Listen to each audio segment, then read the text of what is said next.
अक्षरा आव डोक्याला तेल कोण लावलंय तुझ्या? मी लावले तू लावलं? तुला तेल पण लावलंय तुझं?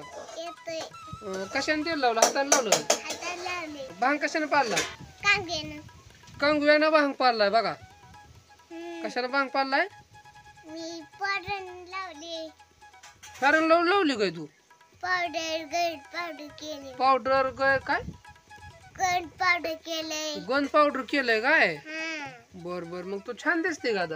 अक्षरा बर्थडेला बोलवणार आहे का नाही मग मित्रांना? नाही माझ्या बर्थडेला या म्हणावं सगळी जण. बर्थडेला माझ्या बर्थडेला हा, गिफ्ट घेऊन या म्हणावं. गिफ्ट घेऊन या म्हणायचं बर्थडेचं जाऊ द्या म्हणा, पण गिफ्ट काय पण गिफ्ट जरूर आण म्हणावं. गिफ्ट गिफ्ट गिफ्ट आणा जरूर हा गिफ्ट आणा जरूर कसलं गिफ्ट आणायचं काय नाही सांगणार तू. थांब किती वेळ. नुसतं चालायचं हा नुसतं आणायचं आता मी शाळेला जाणार आहे म्हणून. सांग. ए टून घे मी जाणार शाळेला हे कुणाला काय म्हणते बघा अक्षरात.